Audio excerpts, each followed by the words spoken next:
جب لوگ تمہاری زندگی کے معیار تک نہ پہنچ پائیں گے، پھر وہ تمہارے کردار پر انگلی اٹھائیں گے۔ روٹ جانے کی صدی اب گزر گئی، اب نظر انداز کرنے کا زمانہ ہے۔ کیا یہ لازم ہے کہ ہم مر جائیں گے تو ہی قدر پائیں گے؟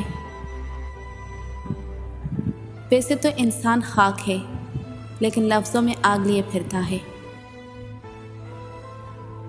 ہونے والے خود ہی ہو جاتے ہیں اپنے، کسی کو کہہ کر اپنا نہیں بنایا جاتا۔ ہم ان کو کچھ نہیں سمجھتے جو خود کو بہت کچھ سمجھتے ہیں۔ چھوٹی سی زندگی نے بڑا سبق دیا کہ رشتے سب سے رکھو، لیکن امید کسی سے نہیں۔ جس نے تمہیں دھوکہ دیا، اس نے تمہیں کمزور نہیں بنایا، بلکہ تمہاری آنکھیں کھول دی ہیں۔ محبت میں ہارنا شرمندگی نہیں، بے قدری کے بعد بھی ٹھہر جانا شرمندگی ہے۔ جو تمہیں چھوڑ جائے وہ تمہارا نہیں تھا، مگر جو تمہیں چھوڑ کر بھی چاہے وہی اصل ہے، اور ایسے لوگ نایاب ہیں۔ بدنامی محبت کی نہیں، اندھے اعتماد کی ہوتی ہے۔ دھوکے کے بعد اگر تم نے اپنی قیمت پہچان لی تو سمجھو یہ نقصان نہیں، نفع تھا۔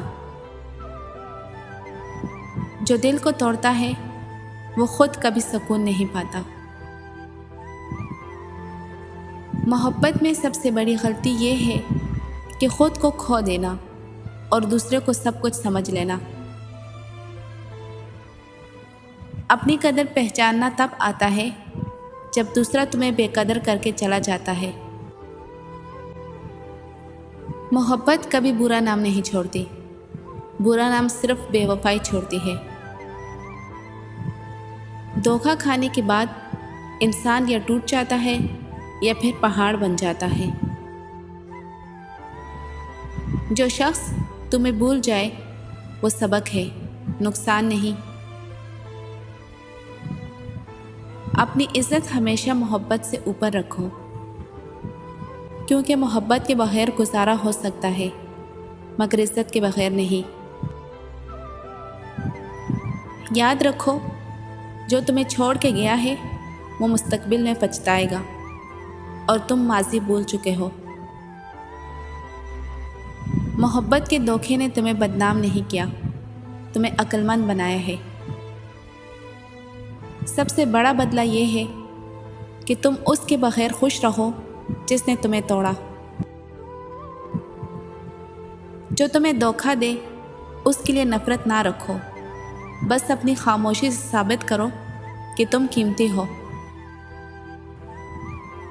انسان کی اصل طاقت یہ ہے کہ وہ اپنی قیمت خود پہچان لے، چاہے دنیا نہ پہچانے۔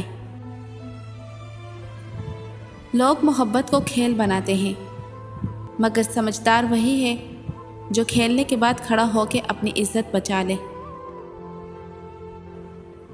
ایک اور نفسیاتی اشارہ، کوئی آپ کو دن رات مسلسل یاد کر رہا ہے۔ اگر آپ کسی سے محبت بھی نہیں کرتے، لیکن اس کی یاد آپ کے ذہن میں غیر معمولی طور پر رہتی ہے اور بغیر کسی رابطے کے آپ کو پریشان کرتی ہے، تو سمجھ لے کہ وہ شخص آپ کو مسلسل یاد کرتا ہے۔